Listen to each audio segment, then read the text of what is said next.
In this video, we're going to cover the epic clash between Magnus Carlsen and Garry Kasparov.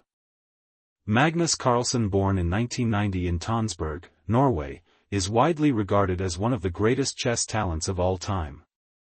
At 13 years old, he became a grandmaster, and in 2013 he captured the World Chess Championship title by defeating Viswanathan Anand. Garry Kimovich Kasparov, born in 1963 in Baku, then Soviet Union, is often cited as one of the greatest and most influential world champions in chess history. He became world champion in 1985 at age 22, the youngest ever at the time, by defeating Anatoly Karpov. Now, let's turn our attention to the board and explore their brilliance firsthand. 13 years old Magnus Carlsen, taking on the great Garry Kasparov, in the Reykjavik Rapid Chess, Iceland, 2004. This game, right here, is the moment the world started whispering, "This kid might be the next world champion." So grab your coffee, hit that like button, and let's dive straight into this masterpiece between a prodigy and a legend. Carlsen begins with d4, and Kasparov replies symmetrically with d5. We're heading into a Slav defense, one of the most reliable setups against d4. Magnus plays c4, challenging the center early. Kasparov defends with c6, keeping things flexible. Both sides develop naturally: knight f3, knight f6, knight c3, e6, pure book chess so far. But here's where it gets interesting. Carlsen goes bishop g5, pinning the knight, and Kasparov calmly responds with knight bd7. Everything looks balanced. e3, Kasparov strikes with queen a5. That queen move?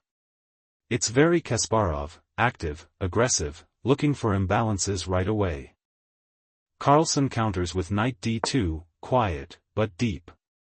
He's preparing cxd5 or maybe even aiming to neutralize black's queenside activity later. Kasparov develops bishop b4, pinning Magnus' knight, but Carlsen's cool under pressure, queen c2, unpinning neatly. Black castle. Bishop e2, Magnus preparing to castle king side. e5 from Kasparov, boom. Opening the center. He castles, allows the exchange, and after e takes d4, knight b3 attacking the queen, queen retreat to b6, exd4, we get a completely dynamic position, with white having a slight advantage. Queen c7, rook ae1, an inaccuracy move. Bishop h4 was best to meet h6. h6 by Garry, bishop h4. Bishop d6 eyeing the h2 pawn, h3 by Magnus. Knight b6, bishop takes knight on f6, can't take back because of the check by the queen on g6, the f7 pawn is pinned to the king by the bishop, so knight xe4, knight e4, and now things are tense again. Bishop h2 check. Carlsen has to walk into king h1, knight d6, king xh2, white is now better with 1.7 advantage. Knight xe4 check. But Magnus? Calm as ice. He plays b5, holding everything together while under attack from the greatest tactician alive. This sequence alone shows why Carlsen became world champion later: precision under chaos. Knight back to d6, queen c5 inaccuracy, best was to play d6, queen is unprotected. By move 25, the dust settles. Kasparov's knights and queen coordinate beautifully, but Magnus finds resources: knight d4, knight f5, dxe6, knight xe6, and suddenly he's holding his own again. Both sides are playing flawless chess. The position simplifies: queens come off after queen g4, queen xg4, hxg4, and we enter the endgame, pure grind mode. Now it's about technique. As both players shuffle their pieces. Still, Carlsen keeps trying: bishop c5, rook b2, king g3, rook a2, and it's a test of will. Even at 13, Magnus refuses to settle too early. After 52 moves of precision, both realize, there's nothing left to squeeze. They agree to a draw, a peaceful end to an electric duel. Game 2. Before we continue, make sure to subscribe to the channel. It's Garry Kasparov taking on Magnus Carlsen in the 2020 Champions Showdown, Chess 9LX, also known as Fischer Random Chess. The pieces started in a shuffled formation, so buckle up, and hey, if you love seeing legends collide, make sure to like this video and subscribe for more epic games like this one. We begin with d4-d5, both players staking claim to the center early. Kasparov plays e3, solid and flexible, an old-school move fitting his classical style. Carlsen replies with knight f6, and soon both players have developed sensibly, knight f3, e6, c4, and a6. Kasparov continues with knight c3 and soon opens up the position with dx-e4, forcing trades in the center. By move 8, queens are off the board, queen xd8 check, king xd8, and we're in a purely strategic game.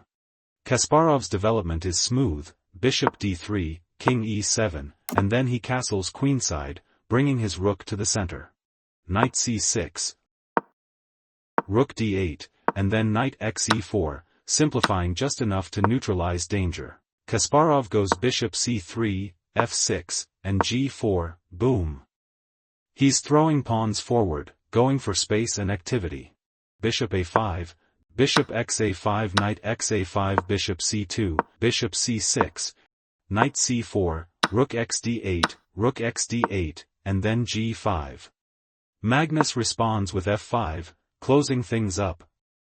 Kasparov pushes knight c3, f4, knight f3, rook g2, rook f2, preparing f5 breaks.